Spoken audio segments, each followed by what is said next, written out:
as most of you might have seen on social media, the great big man Trevor Nyakane is joining us. Trevor, how are you doing, my friend? Ah, I'm doing awesome. And yourself? No complaints. We're sitting at home and behaving ourselves, or trying to at least. That's one thing I was How's never your good at, lockdown been? behaving myself. Yeah, Ah. yeah, yeah. Well, I mean, the wife's here, so Ah, how's your lockdown, lockdown been? lockdown. It's been good. It's been good. Obviously a bit frustrating, but try to make it work. It's not that easy, but there's nothing else you can do but make the best of it. So it's been hectic, but good in a way as well.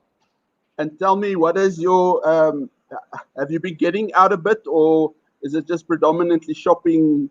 And or does the wife, who's in charge of that?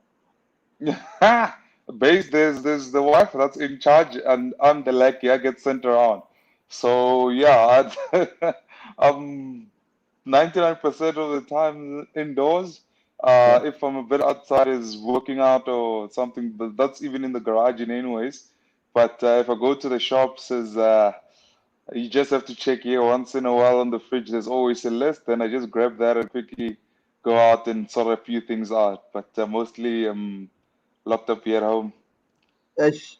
Anyway, let's hope things can change pretty soon, rather than later. Trevor, obviously the main reason I got you on today is last week Friday you joined Joel Stransky, John Smit, Dave Van Hooselen, and a few other guys, Wayne Boardman, on their campaign that they've been running. Wayne Boardman started it, the One Cup of Pap campaign, feeding scheme, whatever we want to call it. You actually got involved there to go and help out a bit on Friday to hand out parcels and stuff. Tell us, how did you get involved, first of all? It was quite funny. It was just a call from someone I knew, Lauren, and she asked me if she said she was just talking to the guys, and she actually realized that she has they have two previous World Cup winners of different World Cups, and she thought, oh well, why don't we get a third one in? So Yeah. she sent me a text on on Facebook, which was quite weird when I don't really go much on Facebook and open it. My wife Oh, always wow. on my Facebook and stuff. So and then after that, the funny part is she actually had my number, and she said she lost the phone, but she managed to get it. So she sent me a WhatsApp, and only then I paid attention to it and realized that actually it's a very good thing, and it's something that I would like to get involved in. And I just decided, you know what, I've spent enough time in indoors and in the house. Maybe just getting out and doing something important or something great to other people's lives would not be that bad.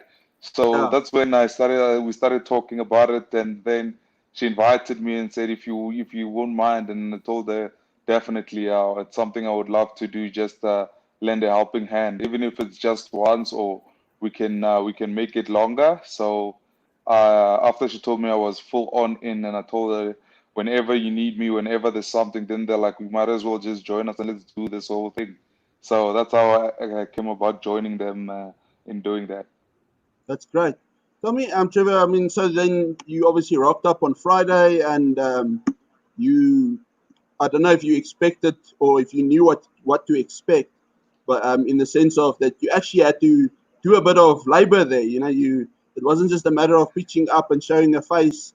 It was actually, yeah, there was some hard work waiting for you. Yeah, definitely. I didn't really expect that it was going to be that intense. Yeah, I thought it was just going to be standing there giving food parcels and all that. But at the moment I got there, I realized that, whoa, this is quite a bit of work. You have to carry a bag of meal here and put things in place, put things in the trucks before we leave and go to dish it out. So it was, as you can see there by my dress code, it's a bit it's a bit different compared to the others, and yeah, obviously yeah. they know they've been doing it.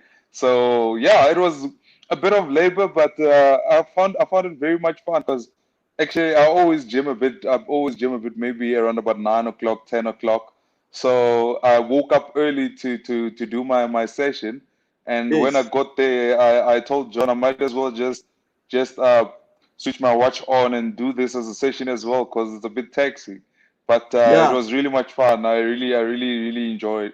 I really enjoyed doing it, and some of the things are really heavy. So I guess a helping hand was very much needed there as well.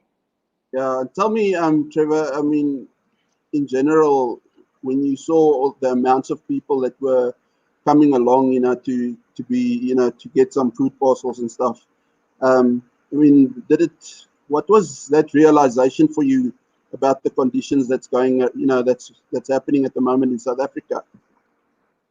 Yeah, you know what? It was an eye opener. In all honesty, in I mean, some of us we are sitting here, we complaining about the little things Yeah. that yeah, I'd say matters, but it's really tiny little things that we're complaining about.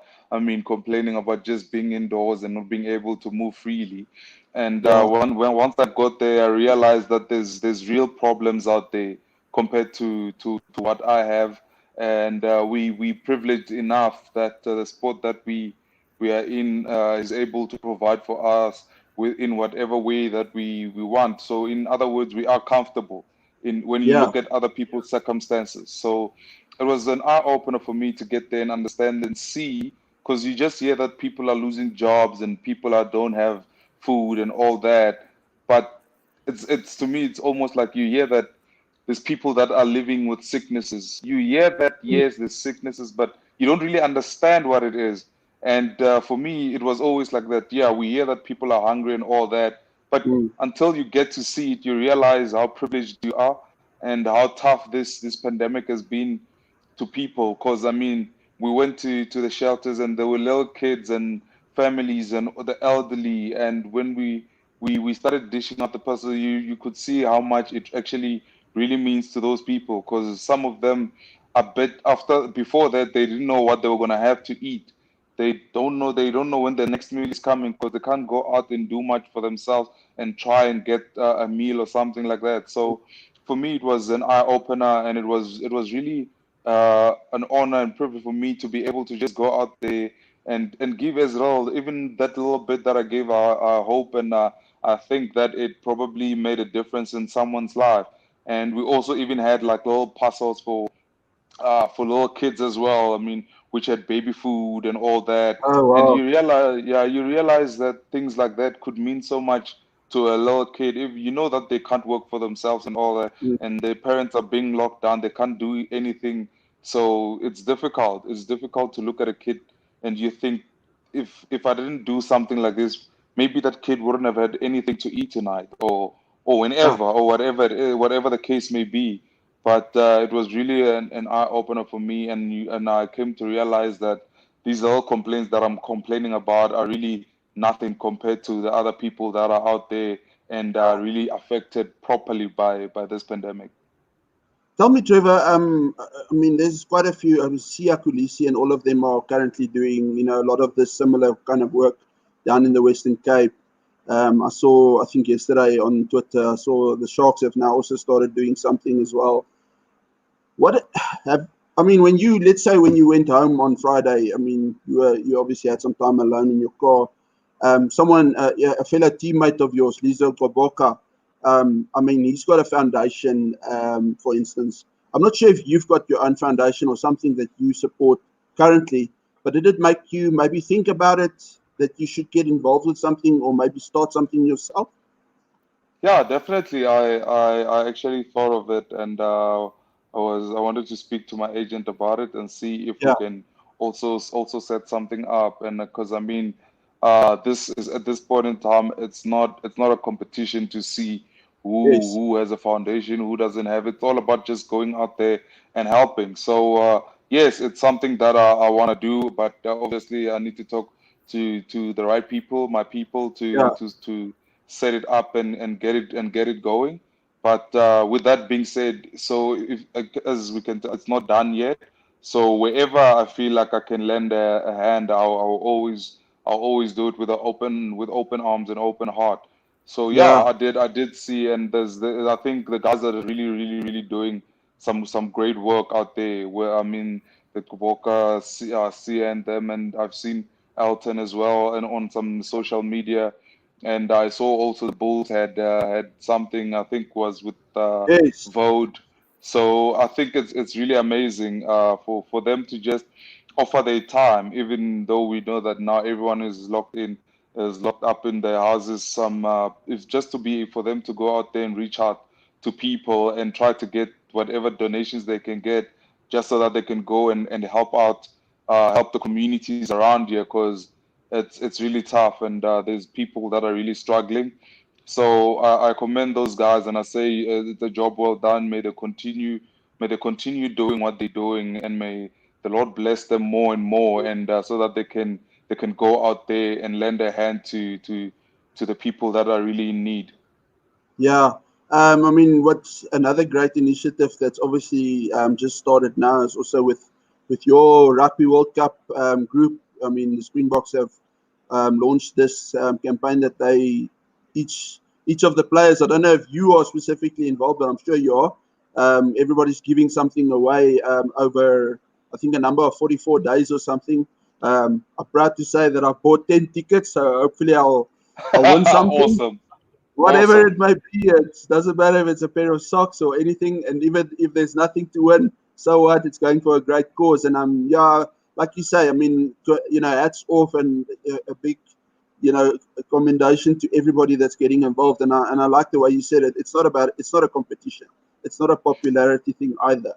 Yeah, It's just showing the humanity side of everything. And like, I mean, with your World Cup campaign, Stronger Together, I think you guys are the best ambassadors this country has to drive anything like this. And we all can just take, a leaf out of that hat and follow your example. Um, yeah. I mean, what else on the day, or I mean, if there's something else you want to mention about these campaigns, or the One Cup of Pop campaign specifically that stood out for you that people aren't aware of? Yeah, I feel like yes, definitely the Springbok one. We all decided as well as a collective that we're gonna try and give whatever we have, and whatever Yeah, we got for the World Cup. Because in all honesty, we just end up becoming hoarders of these things. We don't we don't yeah, really we don't, it's not like I'm gonna go open my bag and wear my Springbok jacket from the World Cup and walk around with it. I'm not gonna do that.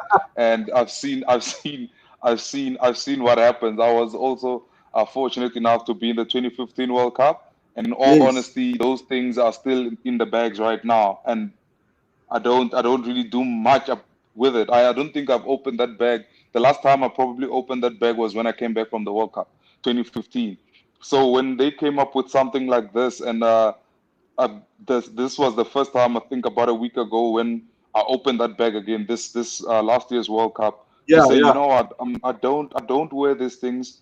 I can actually give it away, and for a good cause, in a way to help someone to get a meal. I think it's better than it sitting here around my house and just getting dust. So when they came up with that, I thought it was an amazing thing. It was really awesome, and I think everyone just bought in and said, well, we can give out whatever we want, and I think whoever people will appreciate it, and they know that if you buy a ticket, it's not coming to us to try and make us feel better, or try to give us an extra salary while people are in tough times. It's not about that. yeah, It's about taking it out there and buying food and helping people that don't really have enough just to survive. So it was really awesome for them to come up with something like that, and I yeah, was full in. And with the one that I'm doing with the One Cup of Pop one, I was really also really amazed. And obviously we have a group on Instagram where not on WhatsApp, where we talk about the planning and everything. And to see that the guys that are on the group, they offering their time, they going looking for donations, they're going looking for bread or whatever that they can get, for mealie meal, whatever it is that they mm, can get, just to be able to go out there and give it to people. And in all honesty, they don't get paid for it. They don't get Yeah, money for it. They don't get that's right. anything. They don't get recognition for it. It's just something out of their own hearts that they understand the depth of where we are as a country and what things are going on out there. So Mm, that's why it was a no-brainer for me to join when they asked me. I realized that it's just an amazing, and it's a great bunch of guys. And we go out, we have fun, we enjoying ourselves, we're driving. You can't just wait to see the people when you get there and you offer the food to a shelter or you offer the food to a crash, or we go and give out the food parcels. That the enjoyment of the people that are there receiving the parcels, and we sing a little bit of a song while we're picking up things. I thought my back was strong because of yeah, the yeah, scrummaging, but bending up and down, picking up things is hectic at times. But you know, but it's something that you're doing for a great cause. So it was really amazing. I enjoyed doing it. I enjoy spending time with the guys. yeah. I'm going tomorrow again. Oh, We awesome. going to dish out a few parcels again. So I'll be seeing the guys again. I can't wait just to go out there and try and make a difference in someone's life. And even if they don't really know who you are or what you do, Yes. what you from. It's just about them just appreciating them just having something, and I can come back home at night and know that I made a difference in someone's life. I made someone at least have a meal, maybe whether it's 2 or 3 days or whatever it is, they at least have something to Yeah, to to eat. So it was just it's an amazing one for me, and I think yeah, yeah. if I had to, I'll keep doing it over and over again. That's awesome. Eva, I mean, if you don't mind, I mean, getting a little bit on the lighter side of things and just chatting a little bit about your career, just briefly, and just to find out, I mean, where did your love for rugby start?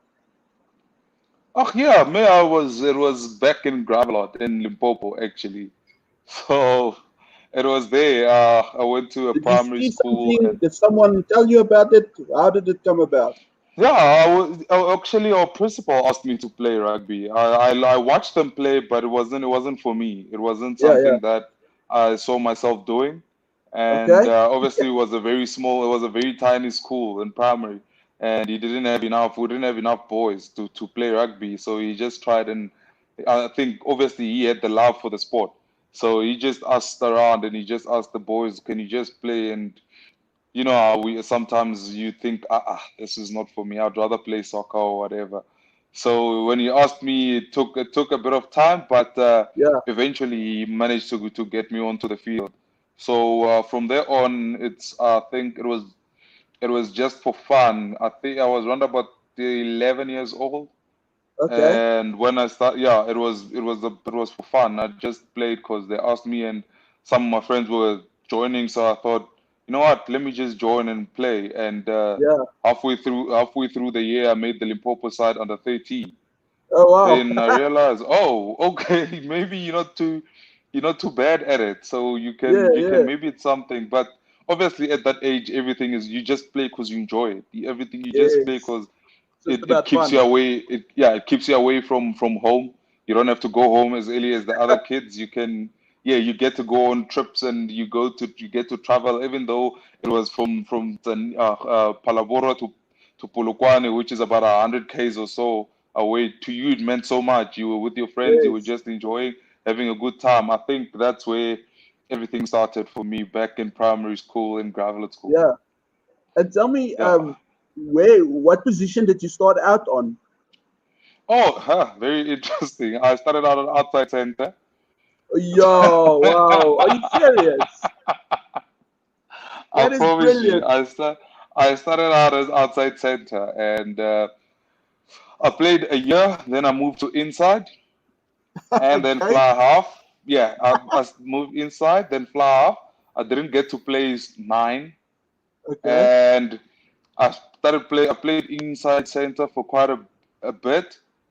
And from there, I just started growing, and I moved closer and closer to the scrum, and I ended up, I ended up in the front row. So, at my school at times, or well, if it was at primary, if it was a defensive scrum, then I'm in the scrum.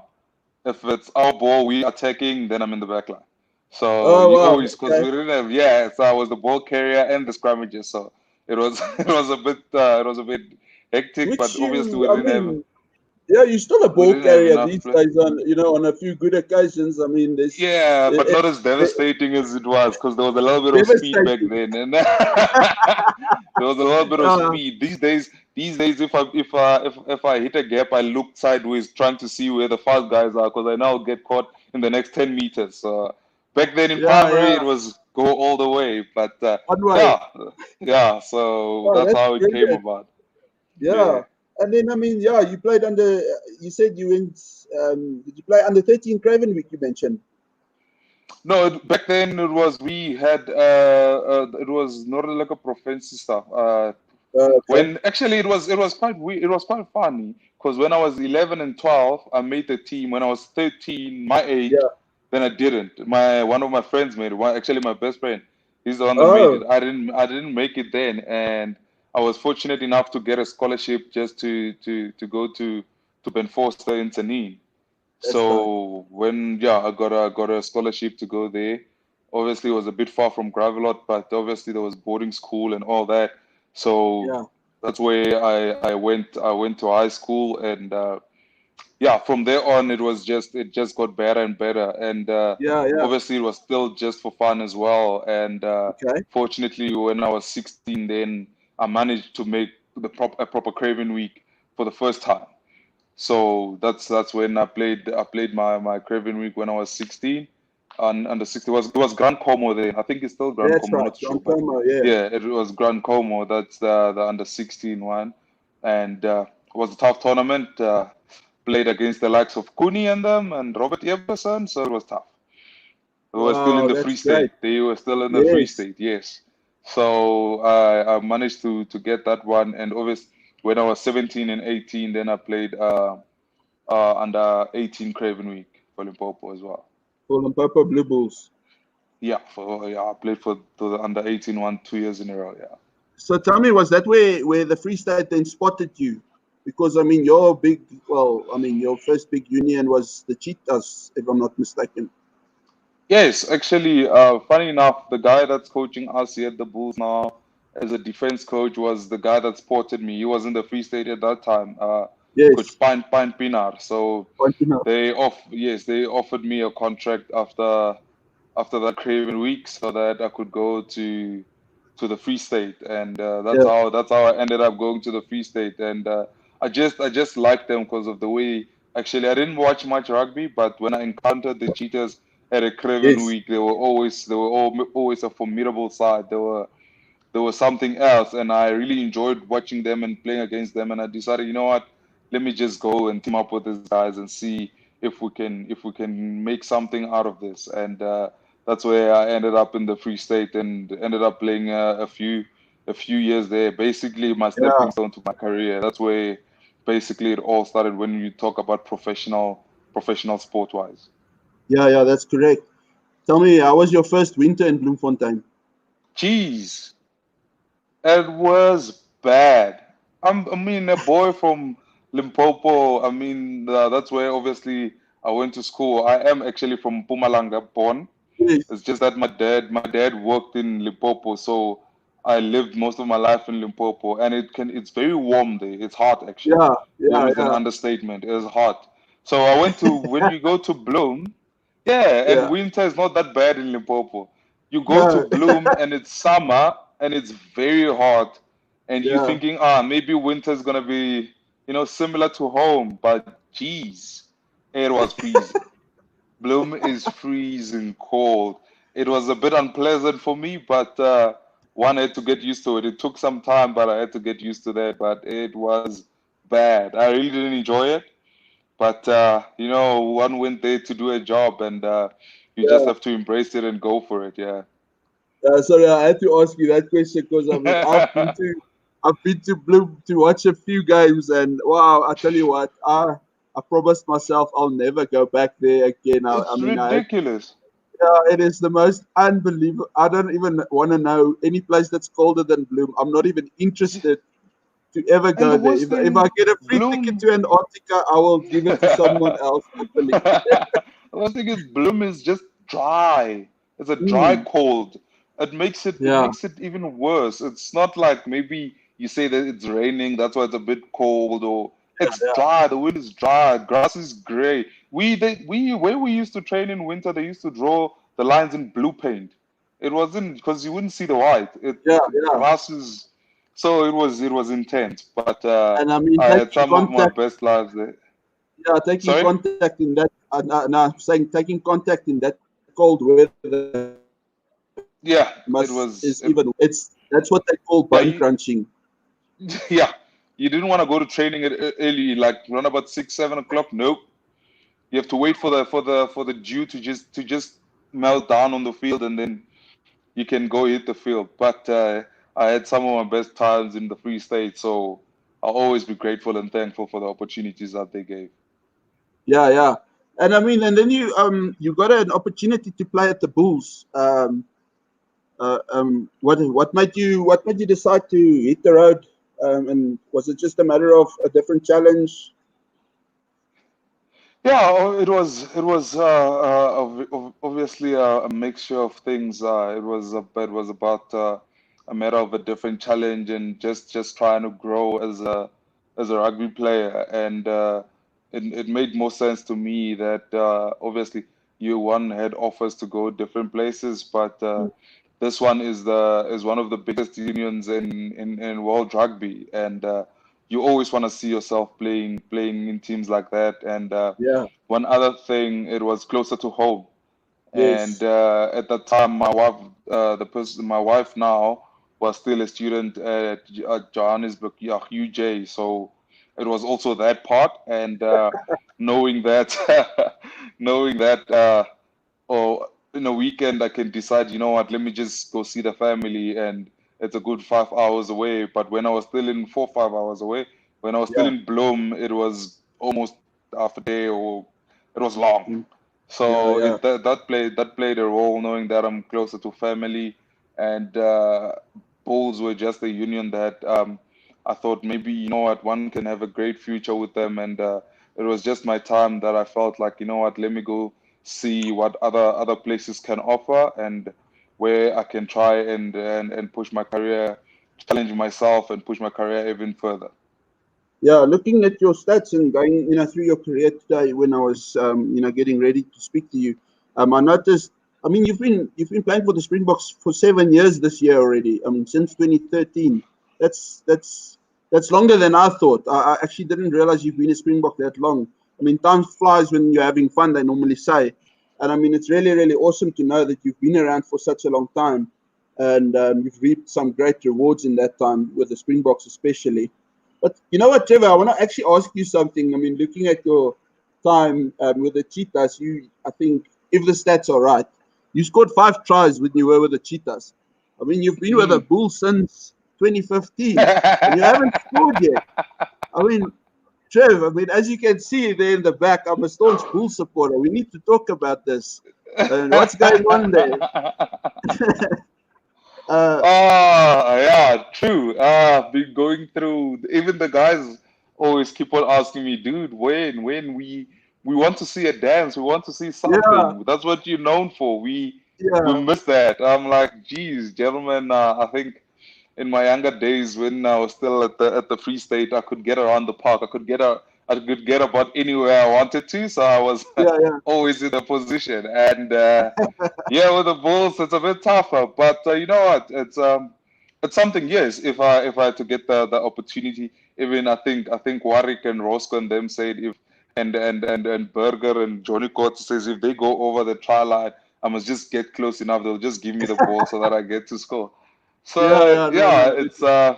it's something that I miss dearly, and it's something that I think most people know me for, and I would really enjoy to get to do it again. But you know, I always tell myself that it's not always about me. It's about the Bulls. It's about the team that I'm playing Yeah, on. There's 14 other guys on the field with me, so I don't necessarily have to be the one putting the ball over the line, but I'm much happier knowing that I had an influence in that happening. So Yes. I'm the guy at this point in time. You know what? I just need to do my job. As long as I can put my teammate next to me in a better position, that's great for me. It's not all Yeah. about me having to score and seeing the glory, being the glory boy. Well, if there's a lot of things that happen on a rugby Yeah. field, and for me, if it's the dirty work that I need to do, even if it's just scrumming so that my backline can get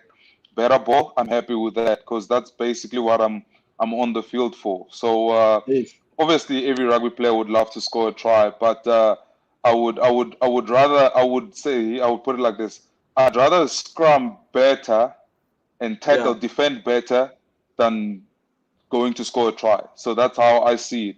There's first things first. I need to do my job properly. I need to do my job as well as I can, and the rest will be a bonus.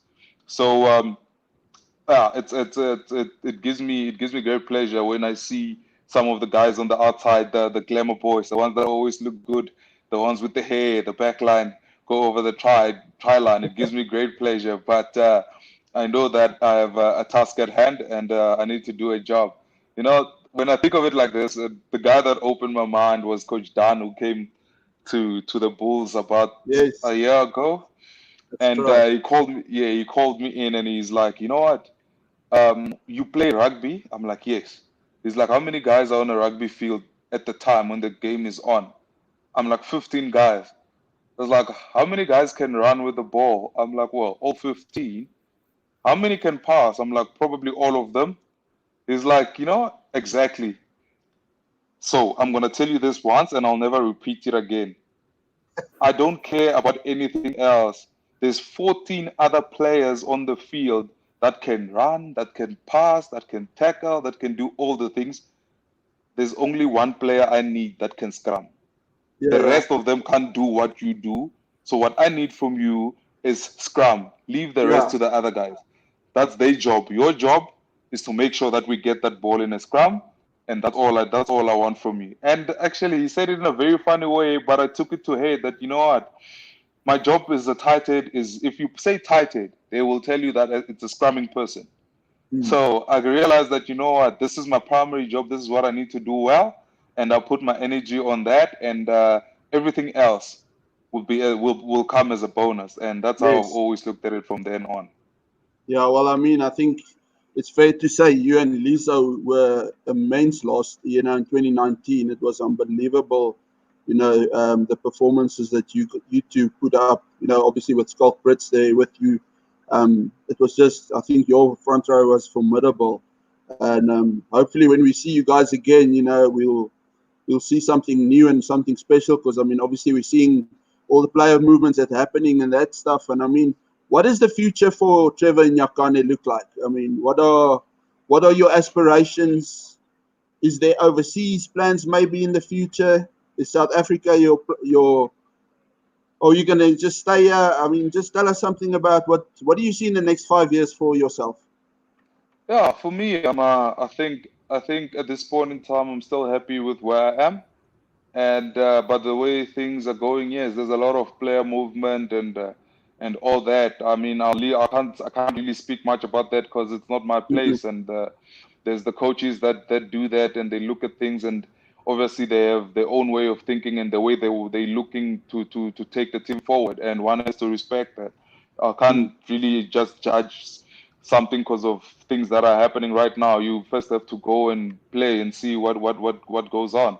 So Yeah, yeah, that when I look at that, yes, things are happening around me, and yeah, obviously there will be a few friends that you will miss, but obviously we play rugby. It's not like any other yeah, job. And when someone leaves, there's always another guy that has to come in and fill that space, and you never know how well you're gonna get along with that person, but until you have to try it. So for me, I look at it as a positive, and I can't wait to go back out yeah, there and meet those few new guys that are there and try to make it homey for them so that they can also enjoy themselves because the world of rugby can become very long if you're not enjoying what you're doing. So that's one thing that I will always want to put forward. And for me, when it comes, I don't like to plan things very far because mm. as some of the coaches will tell you, a week is very long in rugby. It's a very Yeah, long time. This week you can be up there in the clouds. Next week they smash you so hard you don't even believe. So yeah, for me, I'm still happy. I'm still here at the Bulls, and I'm very much more of a family guy. I'd rather make sure that my family is happy, my daughter is happy, my wife is happy, and I know how unsettled she gets when she has to move around and all those type of things. So for me, I always say that if it's worth my while, I'm staying. If the Bulls are still doing it for me, and that's what they're still doing it now, I'll stay. yeah, I have no reason to uproot my family and go overseas. As long as myself and the Bulls meet each other halfway, for me being home is much better. Because yeah, things happen overseas, and it's all about there's money thing issues involved, and there's all these type of things that are involved in rugby when you yeah, look yeah, at it in that sense. But when I talk to some of my friends that have taken the path to go overseas and to go, and obviously for different types of reasons, could be money, could be yeah, opportunity, could be whatever it is. Most of them tell yeah, yeah, me that there's no place like home. It's a bit difficult out there. I mean, if you go to a different country, it's a different language, it's different food. Your wife can't really work there. She's just staying at home, waiting for you to come back yeah. home, and all those type of things, which plays a huge factor. And she can't really have friends and all those type of things, which can play a big role. So I feel like if I'm comfortable, first of all, my family is comfortable enough, then there's no reason for me to leave. And Yes. I'm still gonna be here. But as I said, it's I'd like taking it step by step. A week is very long in rugby. We never know Yeah, what can happen. Maybe in 2 months' time, you hear Trevor is bucking to somewhere. I don't know. But at this point in time, I'm so committed to the Bulls. I'm still yeah, yeah. here, and I can't wait to get back onto the field and enjoy some time, spend some time with Coach Jake, and get to know him as a coach and as a person, and get to know every other guy that's coming to the Bulls, just to spend a bit of time and get to understand them in a Yes. rugby sense of way, and hopefully we can make each other proud and make each other happy, and hopefully we can bring back the glory days Oh, to yes. Pretoria, to the Bulls. And I believe in Coach Jake we have someone who's experienced enough, and he knows what he's doing. So I 100% believe that sooner rather than later those days are coming back. Yeah, that is really, really awesome to hear that from, from someone like you. I mean, you currently, well, I mean, the last time you guys played, if I'm not mistaken, you were the captain. So, Yeah. I mean, it's really, really inspiring hearing, that you're supporting all Jake, which is great. I mean, I'm also excited. I think the glory days are, as you just said, are on their way sooner than we probably think. Trevor, just to finish off with, got some guys here that has some random interesting questions. Um, when will we be seeing Trevor with a bat and pads again? Invite. That's all I'm waiting for. There's no, I'm not gonna even think about it. If I get the invite, I'm there. I will definitely come perform. I'm just waiting for the right time. Let's let this lockdown get over and done with it. And if there's an opportunity, I'll definitely be pairing up for sure. Yeah, yeah. I mean, in regards to the World Cup, I think we got a very interesting question. I remember watching the World Cup final, and I mean, obviously, we know that you and Jesse got injured. Sadly enough, yes, it was really, really bleak when you had to go. But thankfully, you were at the final, and I know the cameras were, even though they were showing the coaches, I mean, you were sitting right next to the coaches' box, and I remember seeing you and Jesse. You were just keeping an eye on Rassie the whole time, and I mean, obviously, you guys were pumped at what was going on the field. I mean, how Yeah. was the emotions during that final for you? It was unreal, let me tell you. It was something that we knew. Myself, I think when we were told that we actually injured, we needed to come home.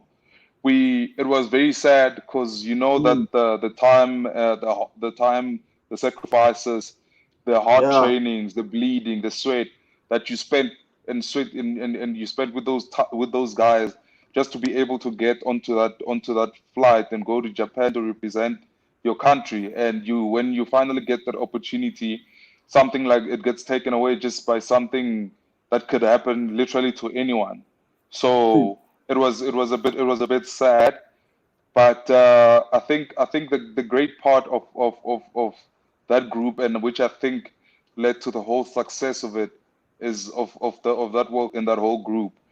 At Yeah. no point in time we felt like we were excluded out of everything, out of anything. We were always part of it through the journey as they went on, and at times we'd talk to some of the players, and for them to get the feel of what people see from outside, because at that same time we were with them, but we're actually on the outside as well. So to give Yes. them a perspective of what we see, and I remember even messaging with Matthew, and he tells me, what do I see in the scrums, what should we do, and when things like this. And so we always felt like we were part of it the whole time. Yeah. That's why emotions were so real when we go to the final. I mean, I couldn't hold back. I was, and it was always difficult, because usually you're on the field and there's something you Yeah. can do about whatever is happening. But at that situation, there was nothing we could do. We were literally sitting at the stand watching like everybody else. But obviously, that's why you saw all the emotion and the shouting and the jumping up and down, because that was the least we could do to literally, Yeah. even though we knew that the guys can't really physically hear us where they are, but in our hearts we felt like, you know what, they're getting the message, and you understand what they're going through on the field, and you see what they're trying to do and what they're trying to achieve. And as things happen, I started feeling like I'm almost on the field. Yeah. Like, I just felt the emotion, the adrenaline, knowing that the hard work that the guys have put in, the sacrifice, being away from family. I mean, being on the rugby championship, away from your family, away from your friends. You're in a hotel. You just working day in, day out. It's fitness. I hate fitness, by the way. It's fitness this, it's fitness that. Is eating right, and it's all that. It's a lot of sacrifice. So for me to be there and see them win the World Cup, I won't lie to you. It meant the world to me, and I felt every part of it, and I felt like I was part of the whole thing. And then just the last question. What was the defining moment in that final for you when you realized it's done? the the funny part is, as we were sitting, halftime, we went down to the change room. Obviously, the coaches go down through the tunnel. We went down. Um, we're just sitting in the next change room, and the coaches were busy talking to the guys. And for some odd reason, I didn't go to the loo. I wanted to pee. I didn't pee. I went back out when the second half was about to kick off, and I sat up there on top. Then I realized, you know what, I can't hold this in. So I told I think it was Warwick and Boo. I told them, I'm quickly gonna go to the bathroom. I'm quickly gonna fetch a try. As I came up, my Mapimpi had scored. Oh wow. And when yeah, as I came up through the tunnel to come up to Yeah. go join them, my Mapimpi had scored a try. So I didn't get to see the whole moment. I only got to see it on the screen with that Yeah. first try. And when I got back, I told them, you see what I told you, this is Yeah. done. Yeah. And that's when I think it really sunk in. But Yeah. all in all, for me, I saw it way much earlier in the game Okay. that the Springboks are really gonna take this on, and it was sad that it happened in that way when I think it was Carl Sinclair Yes. he got concussed. Yes. Yes, that's when I felt that the game has literally turned upside down, because we all knew that the Springbok had a formidable pack, and the pack was really devastating. And if you look at the history of the World Cup, there's not a lot of tries that are being scored in the final. It's all about 3 points and all that. And once that happened, Yes. and I straight away knew that no matter how strong you are, to deal with Beast and gets off at the same day, it's not easy for any player. That's when I knew that the penalties are gonna come in the scrum, and Yeah. with the trusted boot of Andre, I knew that this was coming home, and those Oh. tries at the end just solidify and confirmed everything for me, basically. Ah, that's a great story. Trevor, I want to thank you so much for your time. It's been awesome chatting to you, and having to meet you like this, I don't know if it will be the only time ever that I meet you, but even if it is, it was an honor to meet you and chat to you and just get some of your stories and also share your story about the One Cup campaign. Sorry, it's a bit of a tongue twister that. Just for those that might have missed it, I mean, that is the banking details. If you want to donate any money to the campaign, the money goes straight towards all the food that gets handed out. Like Trevor mentioned, also there's none of these guys get compensated for what they're doing. They're doing it out of the goodness of their hearts. And yeah, Trevor, thank you so much for your time. I really appreciate it. It's been an honor to talk No, to you. um, And please be safe, whatever you do, and enjoy tomorrow again. yeah, thank you very much. It's a real honor and privilege for me to spend a bit of time with you. And yes, I would Thanks. also like to say to the viewers that thank you very much for watching and thank you for those questions. And those that who can, I would like to ask you from the bottom of my heart if they could just donate something, even if it's little. It doesn't matter. It makes a big difference in someone's life, and we're Yeah. trying our best just to keep the country safe and healthy, and people are struggling. So whatever little bit that they can give, it will be really much appreciated, and we will go out there and try to help those who are in need right now. So thank you very much, and I really appreciate it, and thanks to you for having me on the show, and I really appreciate it. Thank you very much. Really a pleasure. What I will do is after the show, I'll just tweet those banking details again on my platform. And I know, Trevor, you've tweeted it last week already. So anybody that wants the information, just follow Trevor on Twitter, and you'll get another tweet is there. I think it's the second last tweet, in fact. And I'll also just retweet it just to make sure that the details are out there. Once again, thank you, Trevor. Stay safe. Keep those hands washed, and we'll see you soon on the field again and winning more trophies for the Bulls. We need that fourth Uh, Super Cup title to come so that we can just extend that record even more, please. awesome, no problem. Thank you very much. Eh? Have a great evening. Okay, you too, Trev. All Stay right. well.